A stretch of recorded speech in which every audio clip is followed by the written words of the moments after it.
Why did I choose Antony and Cleopatra? Why did I choose Antony and Cleopatra along with King Lear? Partly because I love the play, and also very largely because Shakespeare, to my knowledge, which is limited, but I haven't found anything apart from the fact that Antony and Cleopatra was entered in the Stationer's Register in 1608.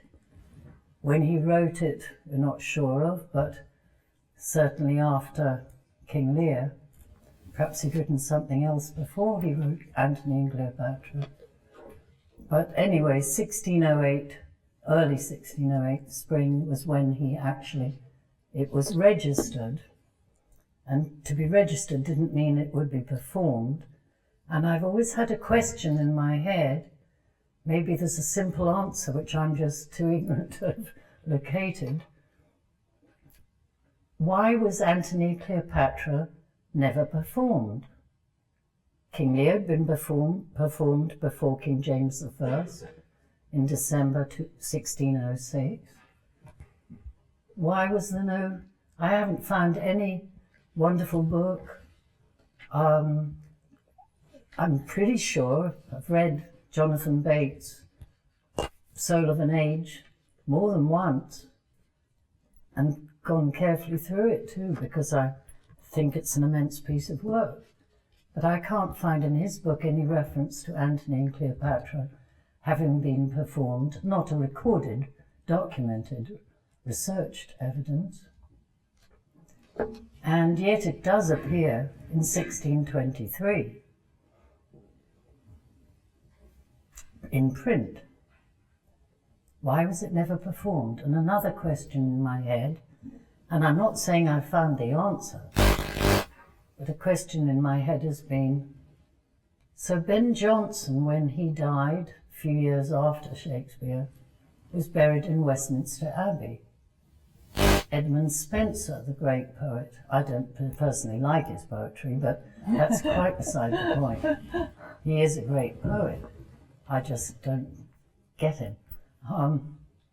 He was buried in Westminster Abbey.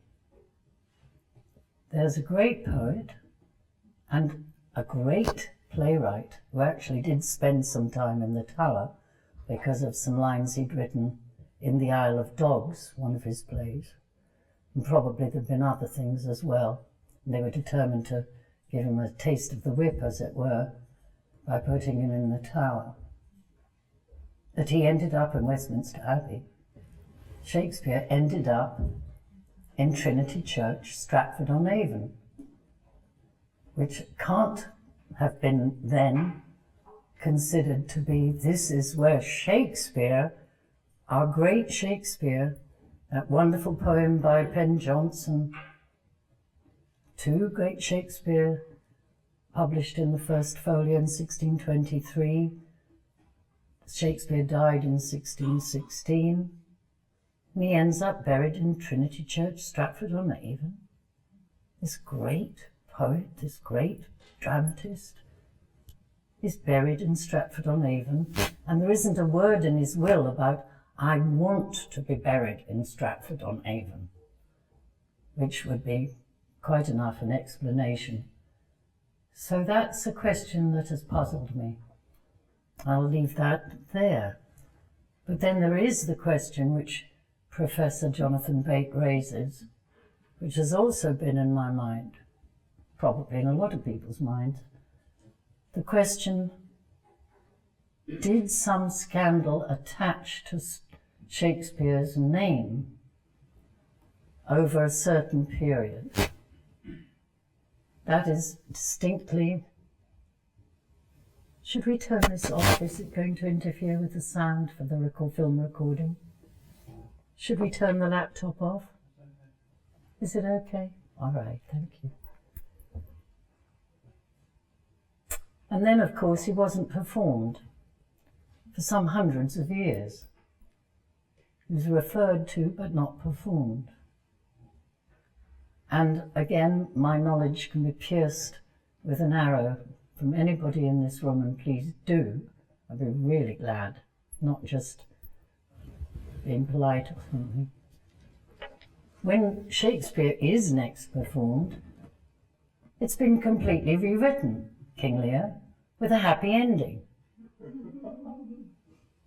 Well, that says something, but you think, not performed, not performed. And when Garrick started to create the, as it were, adoration of Shakespeare, which continued and developed, and today we certainly do acknowledge the greatness of Shakespeare, I believe. Garrick didn't, when he had started off with fireworks exploding at Stratford-on-Avon, a big festival and a parade, and so on and so forth, Garrick didn't perform Shakespeare's play then. He started to perform, and he started rewriting Shakespeare as well. And that's a great actor. But Shakespeare still has to be adapted or adopted to some prevailing views or other. It's not my goal to go into that period at all. And yet there is a thing I must say, which is that superb production, you saw the last scene that Cleopatra appears in with Octavius, who has conquered Antony and conquered Cleopatra. Rome has been very specifically divided from Egypt. And in a superbly played and directed production, that is quite overwhelming play. And yet I don't believe that's the play Shakespeare had in mind as he was writing it. I have to be careful how I say this, because I don't believe that Shakespeare wrote an eulogy to Elizabeth I in writing Cleopatra in his play. But I do believe there's a deep, deep connection with Elizabeth I. Shakespeare did not write in a judgmental way. He was careful, but also passionate about denouncing an injustice, but he had to handle that in a very careful way. But my Lord, is injustice and destitution attacked in King Lear. What is Shakespeare trying to do in writing Antony and Cleopatra? Well, I don't think, first of all, that it was, as far as Cleopatra is concerned, I don't think Shakespeare had a Cleopatra who belonged to some African race, with no disrespect to an African race. I mean, it'd be fantastic played by any of the African peoples, or indeed any people anywhere. It would be wonderful. But what did Shakespeare have in mind? What was stirring him? I think he was stirred by what, in spite of everything, meaning cruelty and injustice, tyranny, poverty, lack of rights, something had passed, was still passing with the death of Elizabeth. And when I chose to play and then direct Cleopatra, I based her not entirely, not as a strict copy in any way. I don't think Shakespeare intended a strict copy. But he was inspired by visions of that queen, because that queen speaks the language that Elizabeth I used. Her laughter, her delight in comedy and laughter, and her savagery and anger as well. But very English. If you're English. I'm not saying she could only be played by an English person, but I do feel that if she's played as if she's nearer to Elizabeth I than to a conception of how the Queen of Egypt must have been in the Pharaoh's period, that we're more able to understand the writing in the whole of the play. Because without doubt, whether we take a Roman point of view or any point of view, there is a mix of glory and cruelty and savagery and meanness in this story. I also think it's not to be sold as, and not to be presented as, the great love story that ended tragically. I don't think that Antony did love Cleopatra until the very end. He was extremely political, and I think that anybody, this is what I think now, I haven't always understood this. You have to think of the Antony of Julius Caesar. He is cruel, he's certainly very, very advanced in military terms. He's very political. And the scenes in Julius Caesar where you see Antony, you know this to be true. And on Caesar's dead body, he proclaims a speech in which nobody hears him except the spectator, in which he says there must be war, and that war will be savage, and children and women will be screaming and destroyed in this war which I want in revenge for Caesar's assassination. That is the essence of Antony. And in my view, the reason why Cleopatra is always doubting that Antony loves her is that there's a good reason for her to doubt that Antony loves her. There are plenty of reasons provided if you've got a different pair of spectacles on, as it were, if you're not completely involved in the notion that this is a great love affair in which two people tear each other apart periodically, have jealousy scenes, are prepared to strangle each other or whatever, and then go off and, using that F word, disappear behind a curtain on the cushions and make wonderful love-making. No doubt they did. But that's not what the story is about.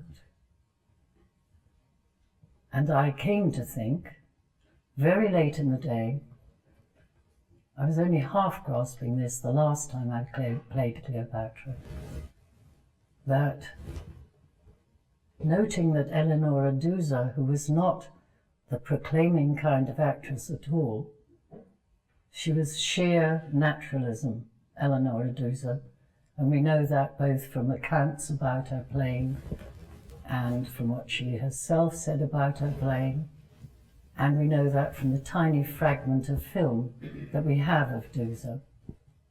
Every report, every dramatic review of Duse speaks of a Cleopatra and an actress who played Cleopatra as a woman who is always steadfast and loyal to Antony, but is also very, very political.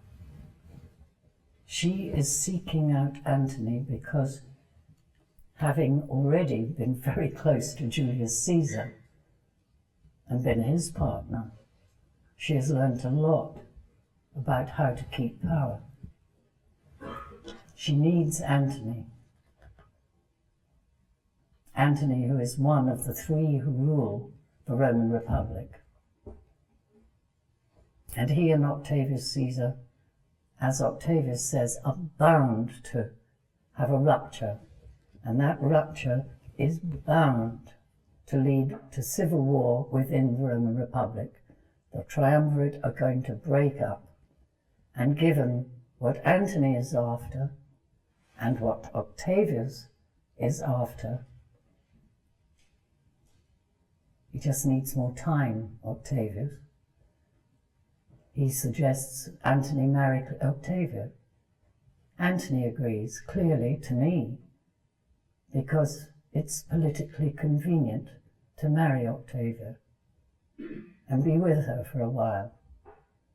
And he does so. That's his third wife, since Cleopatra feels they were married.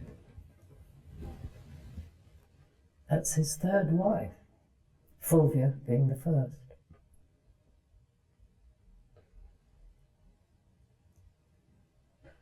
Antony needs Cleopatra because of the grain of Egypt, the gold of Egypt, the gold mines running adjacent to the Nile further south, much, much further south.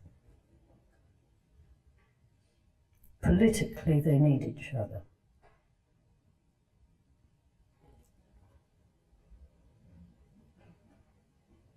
And the love affair is because Antony politically needs Cleopatra, which is why he's capable of going off and marrying Octavia. If you need something for political reasons, and your political necessities change, then you are going to change accordingly. Publicly, it's certainly.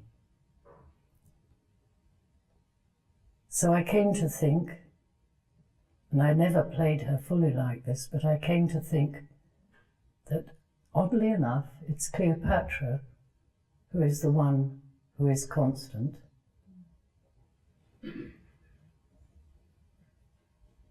I also came to think that Antony, along with Lear, is one of the greatest roles I've ever written for any actor, and I've never seen any actor, however wonderful they were, which includes my father, who played Antony back in 1953, which is a long time ago, but I saw that production on a number of occasions.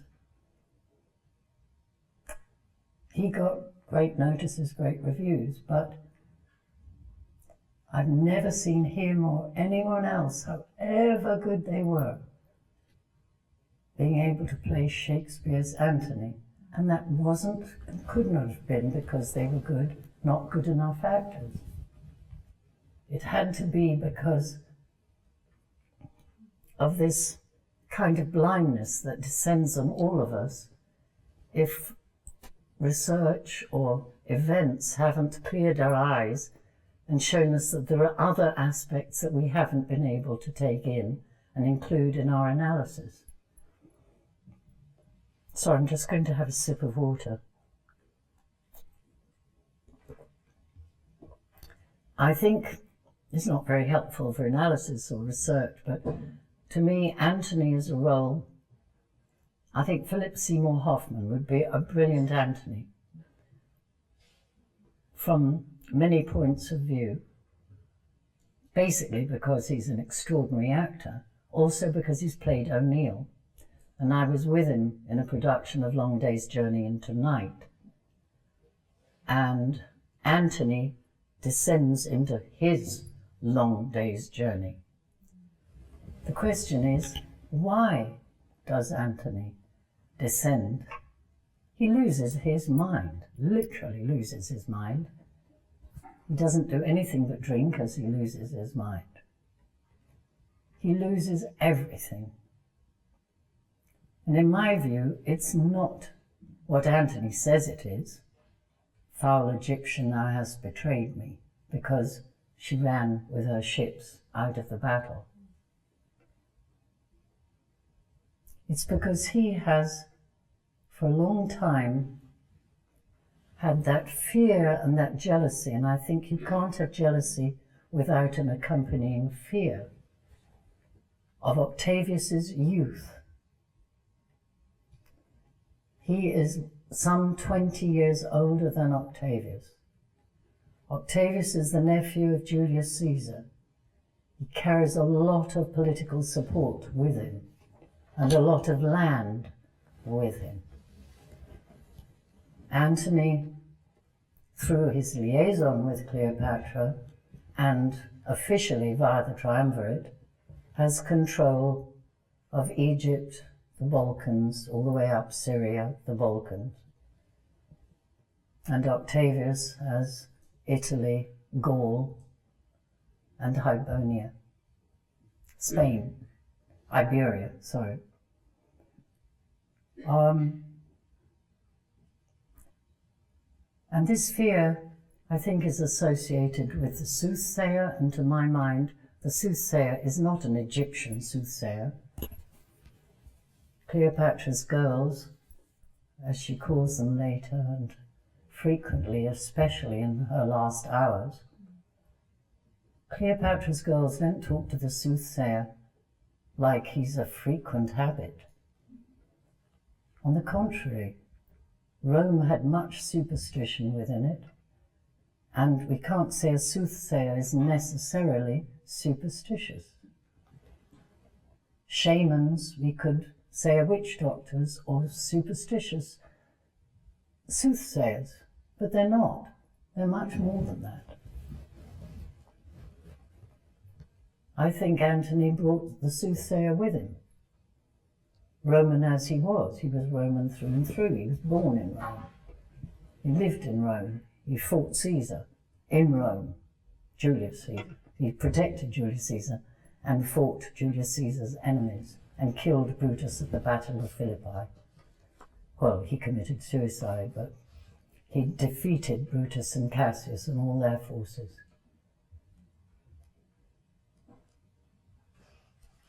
He has been a contestant, as the text shows, against Octavius Caesar in all kinds of gaming, dice throwing, card games, jousting, you name it, every kind of competition.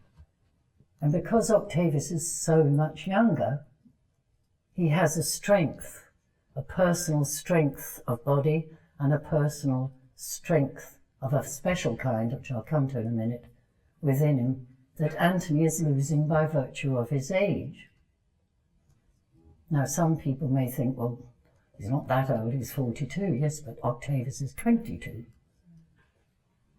And if you're a boxer and you're 42, you'll be extremely lucky if you can beat a boxer of 22. If you're a tennis player of 42, you cannot beat a tennis player who is in their 20s or very early 30s. You cannot.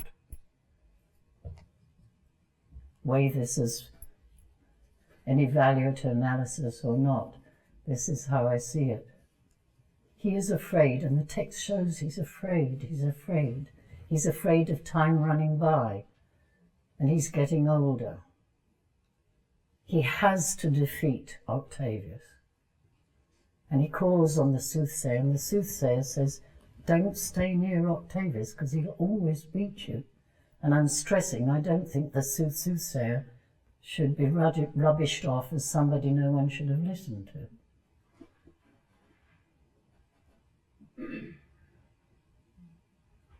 So, why does he fly? He blames Cleopatra. He has to blame. He's what they call an alpha male. He's got to blame Cleopatra, for goodness sake, for the defeat. But vantage was in Antony's hands, as is said in the text. Cleopatra went, Antony did not have to leave.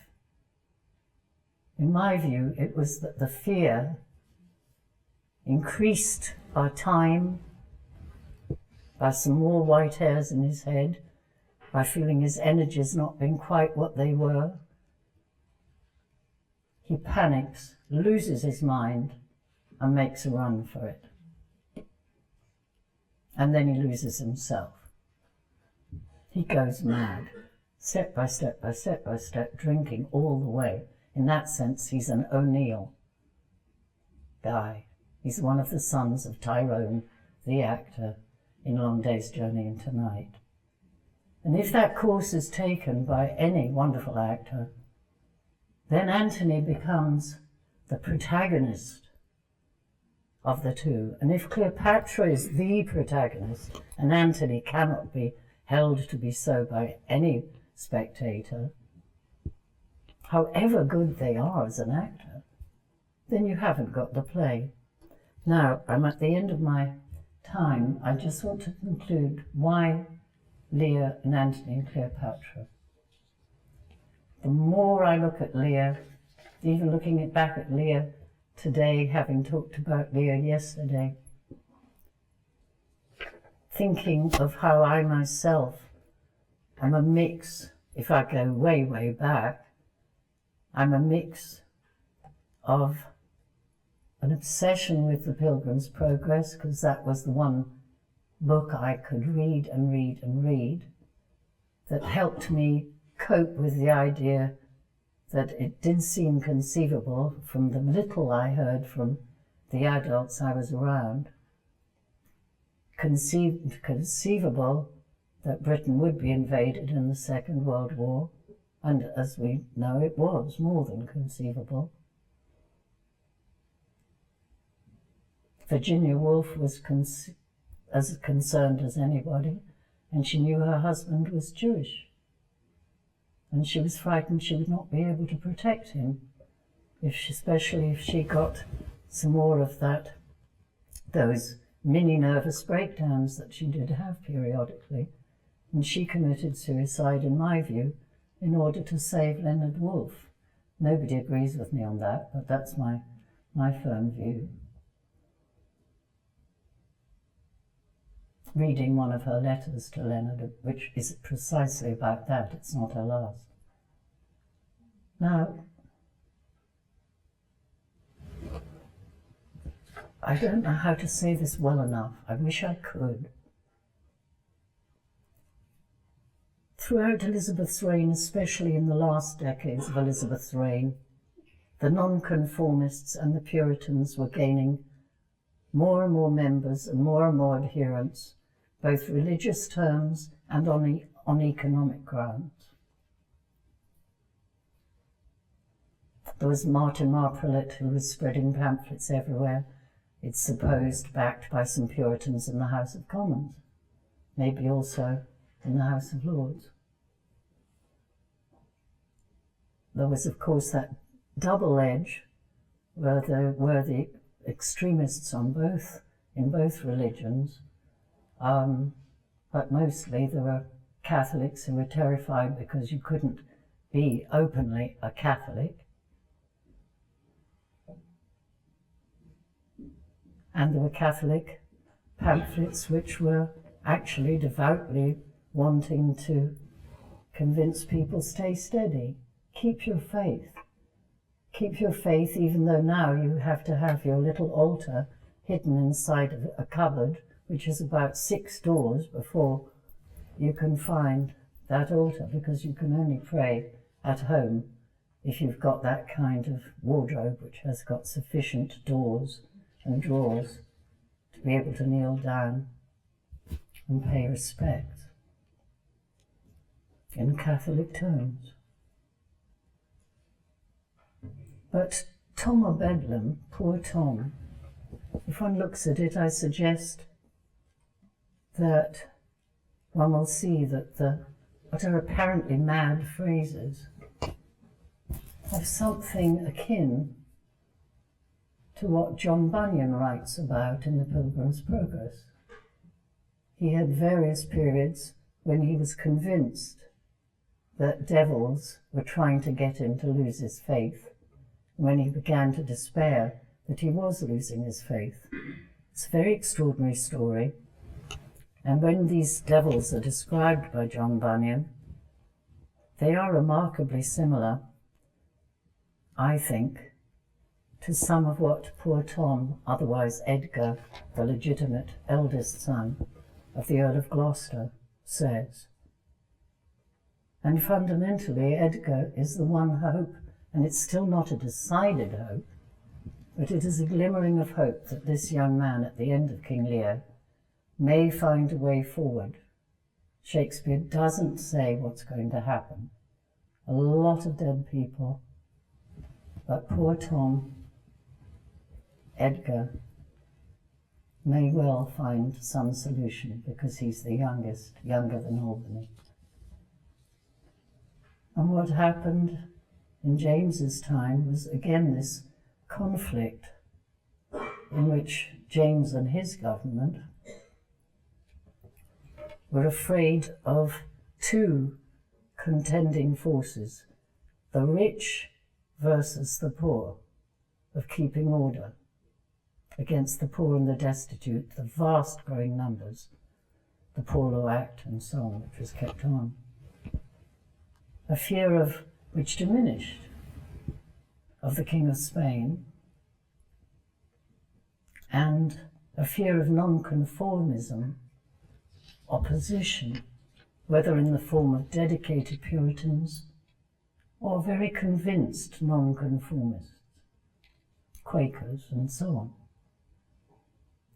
And that, I believe, is the connecting link. Because, again, Shakespeare was a survivor. He had to present things in a certain way. But the Romans, from the first word in Antony and Cleopatra, are saying that Antony has absolutely lost his wits because he's consorting with a gypsy, with a whore. We can remember the words of Jezebel and Delilah used by nonconformists and Puritans, sometimes by the Presbyterians and the Calvinists like John Knox against Mary, Queen of Scots, but also used against Elizabeth and also used against James I. All this was seething. And so the Romans in the beginning of Antony and Cleopatra have not a good word to say about what they call Egypt or Cleopatra. Does that mean we have to go with that story? Given the texts that Cleopatra has, yes, she's cruel, yes, she's tyrannical, she is, all those things. But she's pretty wise. Whatever she is, I know what she isn't. And that's not good enough, I know, but that's where I see it. Octavius leads those forces, which are called the forces of Octavius Caesar, and he's called Octavius Caesar, and a wonderful tool is used by Shakespeare because James I saw himself as Octavius Caesar. Just as Elizabeth was referred to as empress in so many of the drawings and paintings, so Octavius Caesar, James saw in a very specific way, as the victor, as the noble Roman, inheriting the nobleness of Rome, never mind the anything elseness of Rome. So it's quite safe to have Octavius Caesar winning because James I, as it were, translated the way Soviet writers had to translate everything. Who could charge Shakespeare? And yet something happened, that play was not performed. So I see that nonconformism, that Puritanism, that fierce belief in leading a modest, very, very modest, religious life by principles, because they didn't believe there were any principles in the kingdom. And I'll end with just, I'm sorry, Laurie, I'm so over time, I do beg your pardon. But Laurie and Sos Eldis kindly found this poem. I'm not going to, this is a poem by Walter Raleigh, Sir Walter Raleigh, written before he thought he was going to die. There have been people who said Walter Raleigh was Catholic, there's people who've said Shakespeare was Catholic, this, you know, all these conjectures have gone on. I think that Shakespeare was a humanist above all. I think he was also a nonconformist, but he had to survive and keep himself within limits while pouring out his passion into the simple prose of the poor, the directness by which people at the end of their tether can speak. Anyway, this is what Walter Raleigh wrote when he did think he was going to die, and he was under sentence of death, which was then reprieved. He was sent to the Tower in 1603. He was let out, I don't remember, 6 or 7 years later, allowed to go off in search of El Dorado, didn't find it, and returned and was put back in the Tower. I think that first time that he was put in the Tower and reprieved from death, just the first 2 verses. I'm not saying that Shakespeare was a pro-Raleigh guy. I don't think he was a pro-somebody guy. I don't think he ever issued forth in that way. Why should he? He was a poet, a writer, a great writer. It's called The Lie. Go, soul, the body's guest, upon a thankless errand, meaning errand. Fear not to touch the best, the truth shall be thy warrant.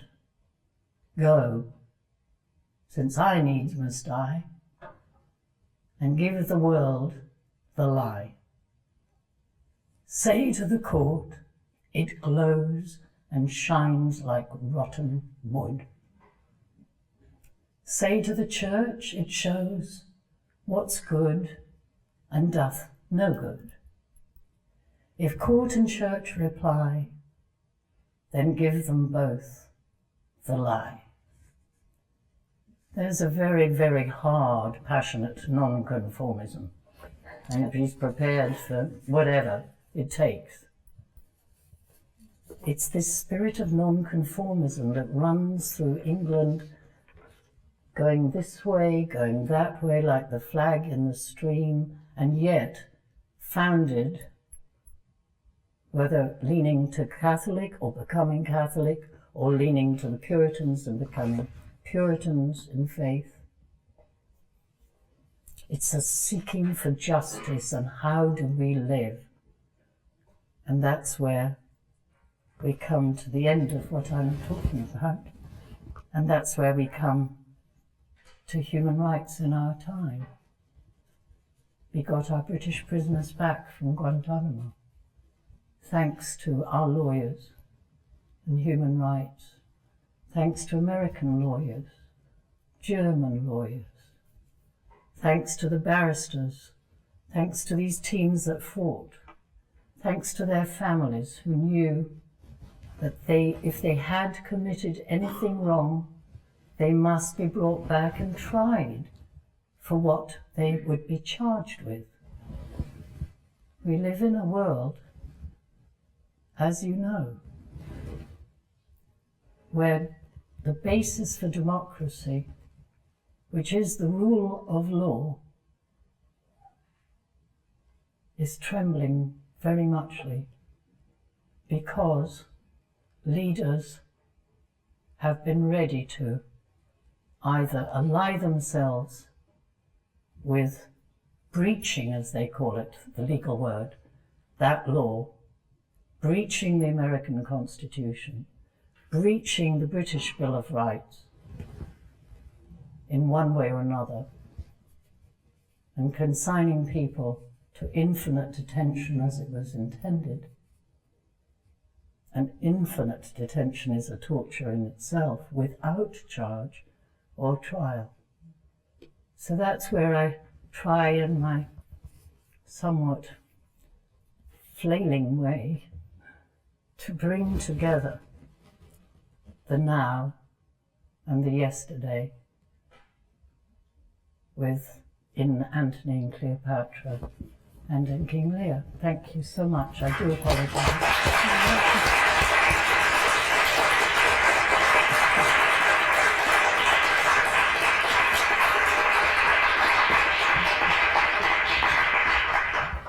That was completely wonderful. Thank you on behalf of everybody, and it makes perfect sense. And I love that the way in which Vanessa, after our break, united the personal and the political. So we start with Antony as someone who is motivated by a very human emotion, fear, and then we end with Vanessa taking us back to nonconformism and human rights. What's so interesting about that, of course, is there's a line in the folio text, the only printed text of Antony and Cleopatra, that says Antony has a fear, a noun, and it's got a capital F.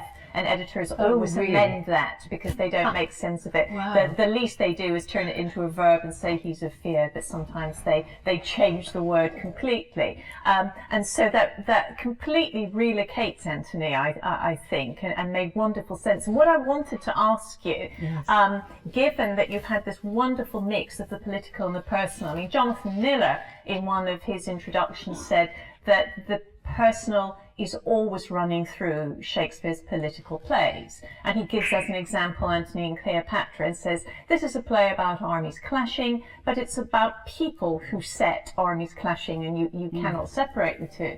So just given that never again will we have someone who's played 5 Cleopatras and directed the play 3 times, could you just tell us something about the most political Cleopatra you've played, and one that might have been at the other extreme, an apolitical Cleopatra, or one that seemed to you directed in a way that was less relevant?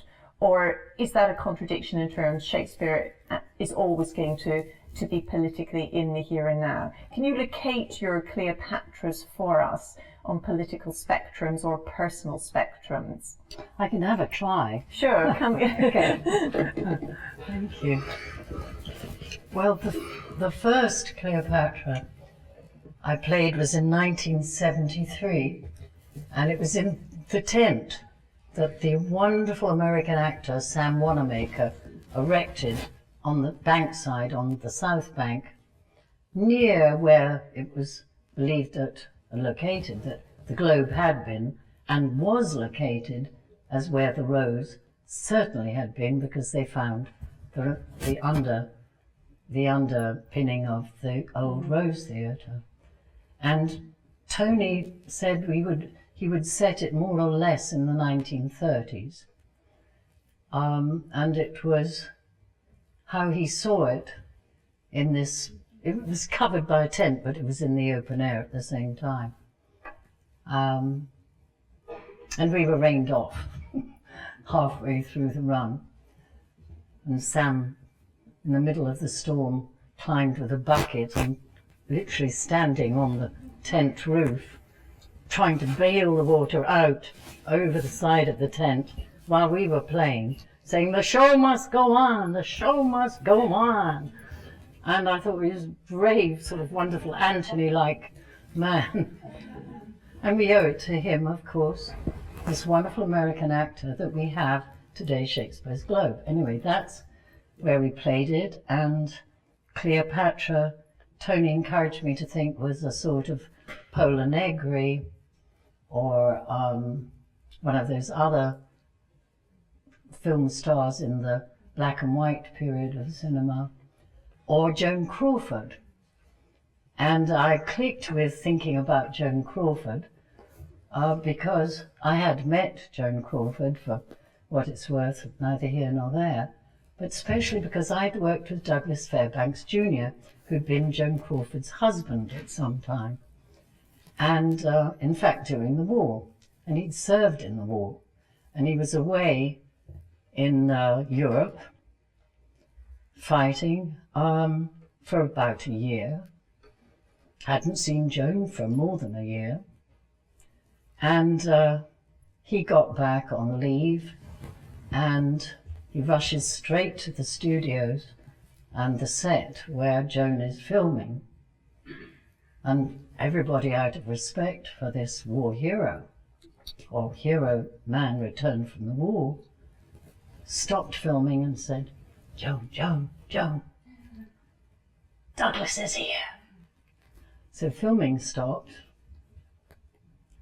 and Douglas, as he told me himself, he came forward and comes up to Joan, and she flings her arms around him, and he puts his arms around her, and she looks up at him ecstatically and says, "Oh, Dougie, isn't it wonderful?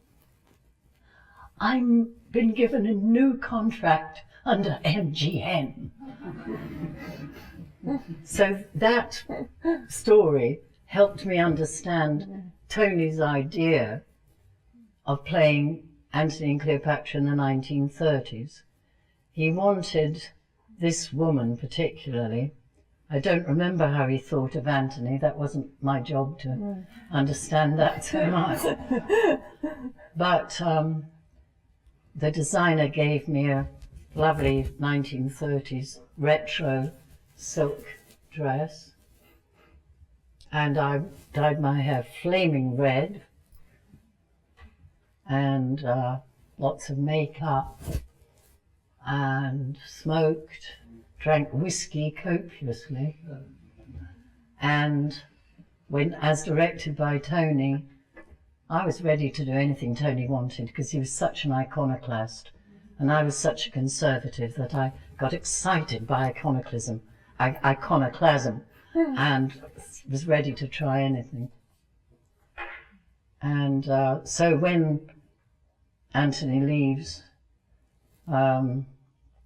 Cleopatra for the first time, going off, he said, "See yourself, you're at a premiere of your own movie, and there are photographers everywhere flashing photographs. You're all dressed up." Of course, we only used one costume, and the fans are shouting from behind the barricade, "Cleopatra, Cleopatra, Cleopatra, can I have your autograph?" And this way, Cleopatra, this way, look here, Cleopatra, look here. And she loves it, being the lady that she's supposed to be. Most of us hate it, but we have to do it. Huh. And of course I was in the middle. He said, "Play it, it's a scene you're playing. You're playing a scene." Yeah. So we had whiskey, she's drinking, knocking back the whiskey, she's tottering on her feet, and she's being brave and glorious. And if the wind's blowing her hair, that's fine. And can I interrupt there then? Because this, of course, is what Northrop Frye doesn't like about Cleopatra, that she's an actress. And what he really takes her to task for is Antony's death scene, because he says, "Let me speak." And she says, "No, no, no, let me speak." And what he says is that she has to upstage everyone in that play, even when Antony's dying. You can be sure we did that. Okay, right. So you've answered my question. I just wondered how an actress responds to playing someone who is so histrionic. Well, I found it very difficult because I'm not that kind of actress. Right. I know exactly what you're talking about, because this was the point of view so much in Tony, my first husband, Tony Richardson's view of the play. He just wanted a situation in which they could be shown to be both glorious and mean, shabby, cruel, stupid people. And that was the medium how he chose to show it.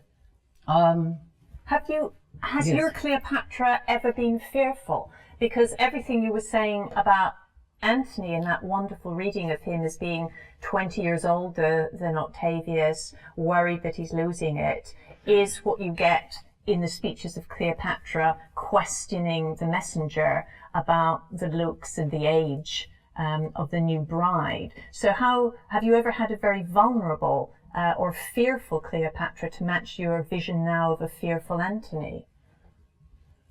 Two different kinds of fear, I think, aren't they?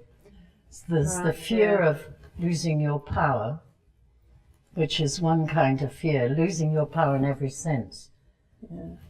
Feeling age coming fast. And some people feel that terribly and some don't, because they've got surer ground under their feet, they've got principles to live by, they've got goals that don't depend on material circumstances, although we all find it very hard to live in difficult material circumstances. To be played well, Cleopatra has to be afraid. But I've come to think I hadn't understood well enough by the very end of the production, my production, which I think had some excellent aspects, and we had a terrific cast. It wasn't the cast's fault. If you can't just throw some lights that can move and stir the actors to find their place within that context and be able to really move and develop with their own contributions, then the contributions, however good, will be floating pieces on the stream. Mm-hmm. You've got to find the stream that carries them all and make it clear, and then be accepting of everyone's contribution. One last But she's question. not afraid of death, and she's not afraid of old age, although she's afraid of losing Antony's love, because she is, as she says herself, pinched black with Phoebus pinches. We all know what they are. Delicious. Wrinkled deep in time. She is wrinkled deep in time. Whether she's played as Trevor Nunn and Janet Sussman saw, in which she is just simply quite beautiful, both in appearance and in her acting. But the text says she does not beautiful. Because she's maybe beautiful if you know, some people are beautiful and they can be 60 or 70. I've seen such people, men or women. But generally speaking, women don't feel they're at their most beautiful when they're at their most wrinkled. And you quoted that speech from Enobarbus where he's describing Cleopatra, and of course what he says is he describes everything around her in exquisite detail, and then for herself it beggared all description. I cannot describe Cleopatra. Now that's a standard poetic trope where you don't get, you know, the beautiful woman. But it's okay in poetry. It's not okay on the stage, because then Cleopatra has to come on and be what cannot be described. So how do you handle that as an actress? I mean, you read reviews that are very scornful that say, you know, her variety was not infinite enough. I mean, how do you play that infinite variety? Well, I find reading about Queen Elizabeth very helpful, because she was infinitely variable. Yeah. I mean, she had extraordinary skills, and like Cleopatra, she could speak about and write and read in about 6 languages. Cleopatra was Greek. I mean, Shakespeare had a circle of friends, without a doubt, who he could turn to for research, and some very deep research, as a matter of fact. That doesn't make him not the writer. But she was the first to learn Egyptian, I think, wasn't she? She was the first. According to Plutarch, yes, he wasn't a contemporary, but he does say that. But it's an Elizabeth moment there. What about questions to Vanessa from the floor about Antony and Cleopatra, King Lear, any of the films you've seen this week, anything at all? Comments, additional points, particularly encouraging her to give us anecdotes from her theatrical career. All are welcome. Yes, go ahead. Quick one. I saw Coriolanus last week, and you said that an actor shouldn't bring an idea of moral virtue or vice to the character, shouldn't show it. Develop, yes, as people watch it. But in your heart of hearts, how bad is Coriolanus' mother? I'm going to repeat that question just in case the audio or people at the back didn't get it, despite its clarity. So a question about Volumnia in Coriolanus and how bad is Coriolanus' mother? Okay. Well, I think one must never show unless it's a certain kind of play which demands demonstrating. An actor or actress must not demonstrate. That's got quite a different goal, demonstrating. You can demonstrate if you're a brilliant cook, and the beetroot has to be a beetroot. If you get my allusion. But you must be in that person. You must know who you are, and be proud of who you are, and believe in who you are, and what that who you are believes in. I said to Rafe, I wanted yes immediately when he asked me to play Volumnia. I said yes immediately because I wanted to work with Rafe, because I admire him as an actor, and I wanted to work with him as a director and actor. But I said, I don't feel I can play Volumnia. He said, you can. Excuse me. You can. I know you can. I said, oh, well, I hope I can, but I don't think I can. And I had to tell you that I'm convinced, as near as convinced, that I can't as may be. But he insisted I could, and I wasn't going to give up working with a wonderful actor who had a passion for this play. So I had to find a way to know who I was as Volumnia, and why Volumnia is proud to be who she is. And I don't, since I have to still speak as Volumnia, because I played her, I have to speak of the way I found who she was. I had to put myself inside a woman who comes from a long line, a generational line, of military fighters. She has never fought herself. She's a woman. She feels she has a duty to train her family, her son or her grandson, to be military people, to fight, to be superb in combat and ready to give their lives for their country. Well, I'm not saying I came to this all in one fell swoop, to quote Shakespeare. I didn't. But I remembered how I felt as a 6-year-old during the war. I wished I was an adult. I wished I could fight. I wished somehow, if it came to it, I could assist in defeating the Nazis, defeating the Third Reich, defeating Hitler. I wanted that more than anything I could think of, but I was 6 years old.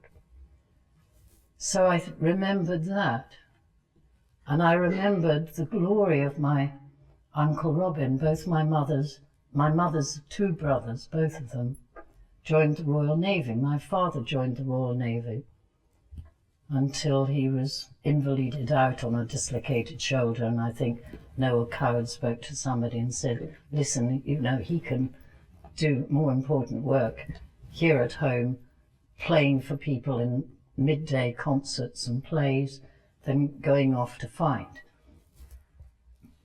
And I think that was true. But my mother's 2 brothers, one of them did not survive the war and one of them did. They were both in the Royal Navy.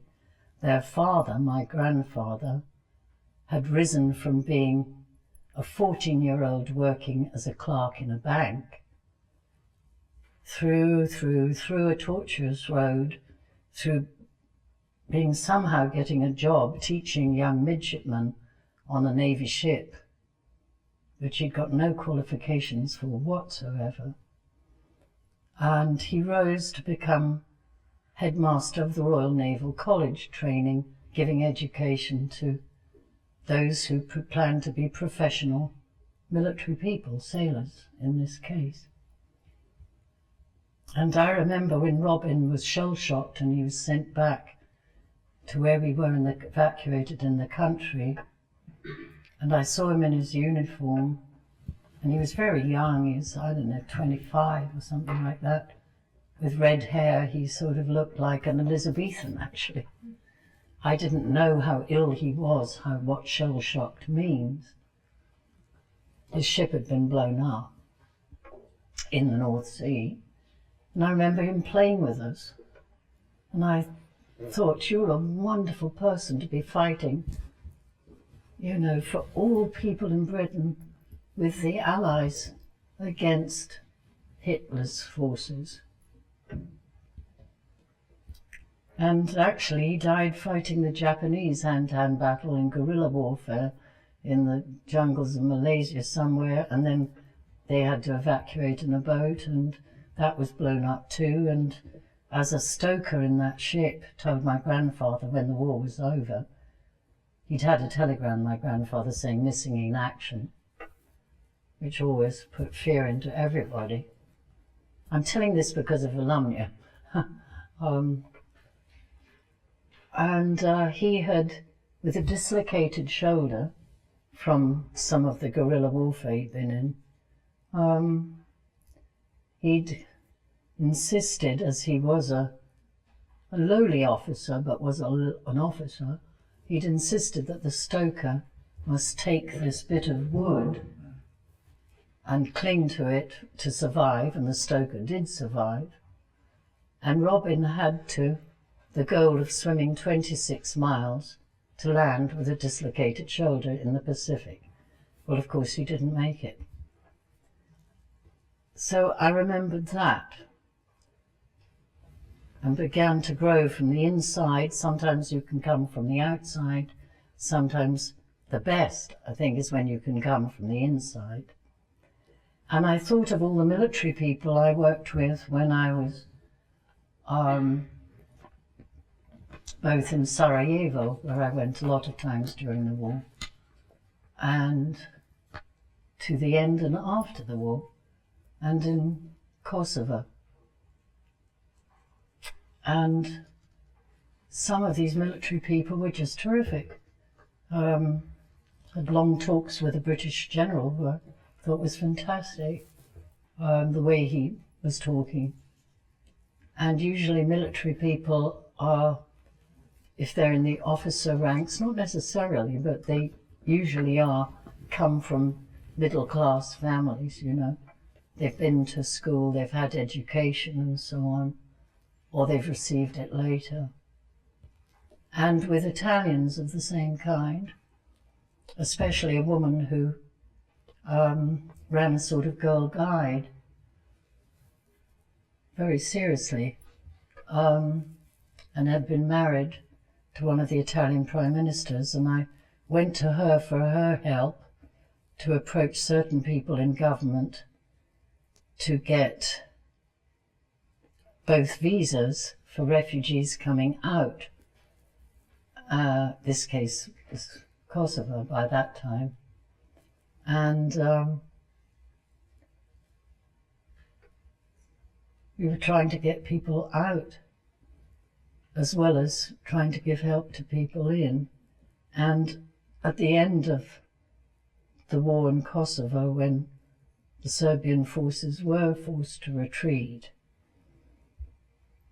thank God they were, many people I knew were murdered there. And I went back after they had been murdered. I met their families and so on. Mostly the ones who'd been murdered were human rights lawyers who'd been accused of helping terrorists. That had been the way it was. Anyway, these military people that I met, one of whom was a woman, although she wasn't and hadn't and had never intended to fight personally, they gave me the inside and an outside in which I could conceive of being something I've never been and never wanted to be, which is the patriarch of a military family and a man who's ready to give his life for his country. and she conceives that he's the soul of his country. And when he betrays his country, as he does, nothing but shame and horror awaits him. She knows it, and nothing but shame and horror awaits the people in Rome. And so she tries to get a peace. And she's the only person who can try to get a peace, who's been the person who's all spent her life saying, go out to war. That's why Shakespeare is so wonderful. It's so much more like real life. That's a wonderful answer to a very good question. Thank you so much. A very good question, yes. Other hands up? Other queries? Yes. After completing drama school, what were the first productions that you worked on, and how did you influence?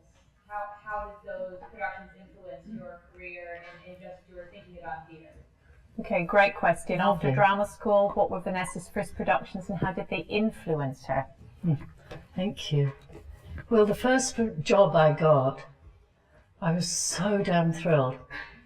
They offered £7 a week, and it was to play 10 weeks of a new play each week up on the coast of East Anglia at Frinton-on-Sea. And I'd been asked, because I'd shown myself in the graduation display of scenes and so on, to be rather good at playing old ladies. So I had about 8 roles as an old lady. I was only allowed to use a grey wig for one of them. I had to work with that dear old Johnson's baby powder a lot. And I had one young role, really young role, in a play in which I played a debutante. Not the leading debutante, another debutante. And that was terrific, both for the camaraderie of the company, but also as learning how to exist on £7 a week, because 4 of them went to paying bed and breakfast, and 3 of them were food and providing your own costumes. But I was very proud of having that job, thrilled to pieces, and we were all on the same kind of deal. And how did they influence you? Well, it influenced me mostly on being able to turn my hand to pretty well anything, which is useful as an actress. And Ellen Terry, the great actress who was the great aunt of John Gielgud, had always said, and of course I'd read her autobiography when I was very young, that her ambition was to be a useful actress. And so to be a useful actress was my big ambition. And the other big ambition was to be able to act in classical drama, meaning go to Stratford-on-Avon at that time. So that was a big influence. And the other major influence, I mean, you must know this, some of you yourselves, is how do you live on £3 a week? Because you've got your breakfast sorted out and where you'll go home to bed. But how do you feed on £3 a week? It's very hard. So obviously the odd sandwich, which costs less than they do now, was what kept us going basically. And on Sundays we all pooled so that we could get mince meat and spaghetti and apples, and I would make spaghetti bolognese for the company of about 15 or 16, including stage management and the carpenter, and there'd be an apple per person for health. And that would be the basic food of the week. So that's my answer. Goodness, and lines from King Lear come into mind about, you know, reduction of retainers and reason not the need and superflux and so on. Yes. So must have been a constant companion. I think we've got time for one very brief question. Yes. Yes. First of all, thank you for casting new light on two of my favourite plays. My question relates to something which Jonathan Bate wrote in The Genius of Shakespeare, which was that no actor, in his knowledge, had ever thought that Shakespeare might have been written by anyone other than the man from Stratford-on-Avon.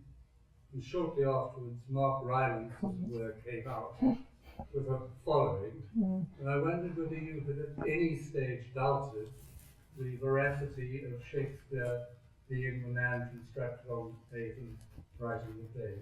A wonderfully provocative question on which Yes, to end. to Has Vanessa explode. ever doubted that the words she was speaking were written by William Shakespeare from Stratford-on-Avon? That's, gosh, well, you need another 10 minutes. Is there any more water? I'd love a sip. Yes, we've got some here.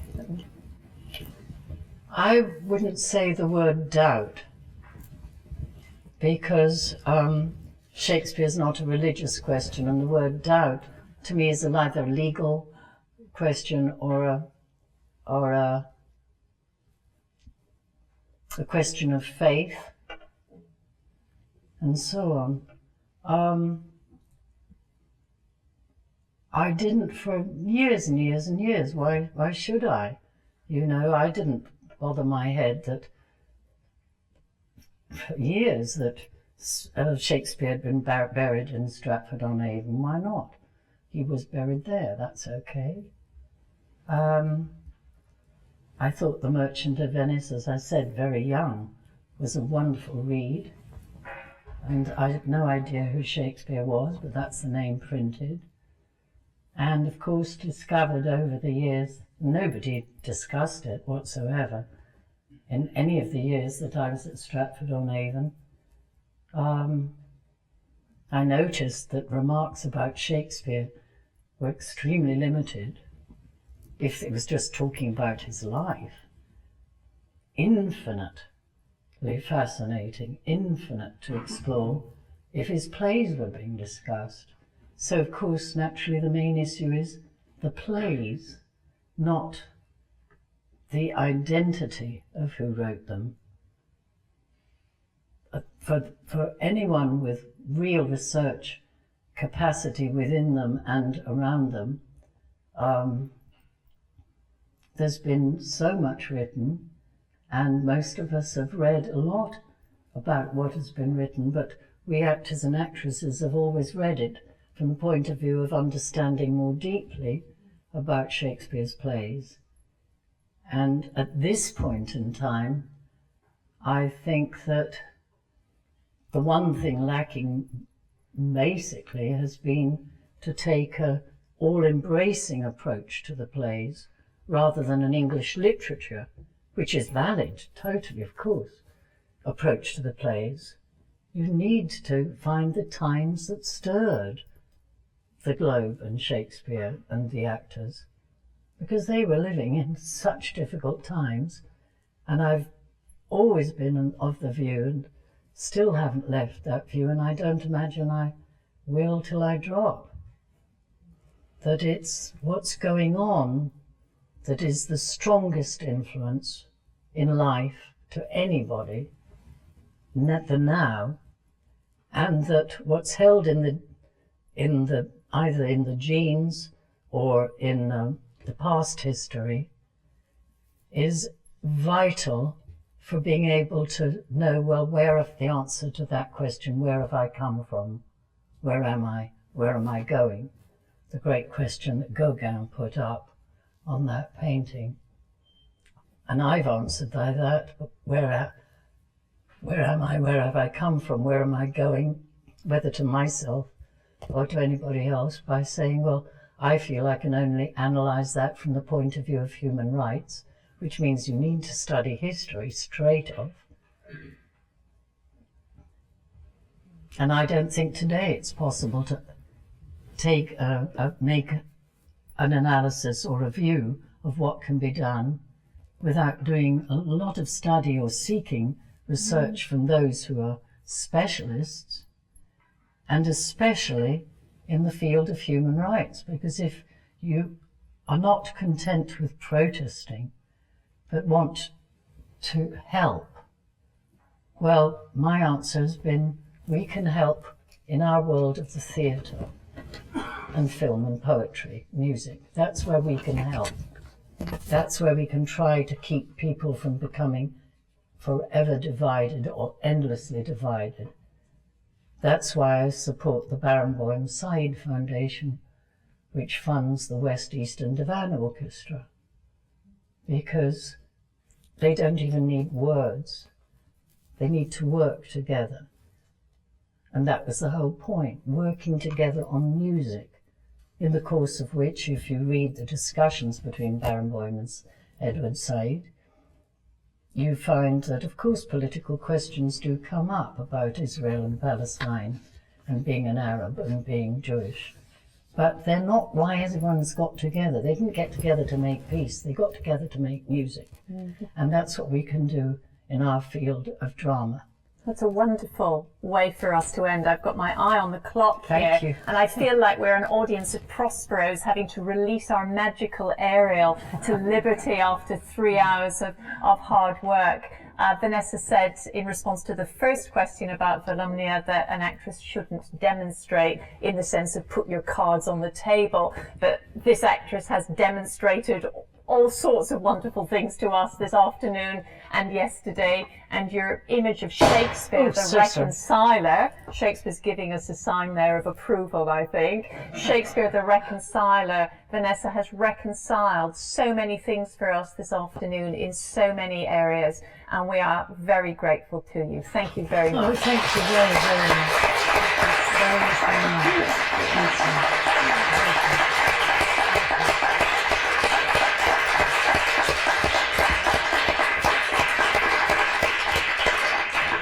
I expect you all know about the symposium somewhere tonight. It's Does on the everybody know programme, about it? but I think Oh, is we it? could Sorry. remind people about it because it's back in the examination schools. Is that right? Yes, at 8 p.m. It's 8, is it? Is it? Getting a nod from Sally Shuttleworth, yes. And Oh, that great. is a discussion with Michael Billington, And Ray Rolf Fiennes. Vanessa, and other luminaries. Don't miss it. Thank you so much for coming. Thank you.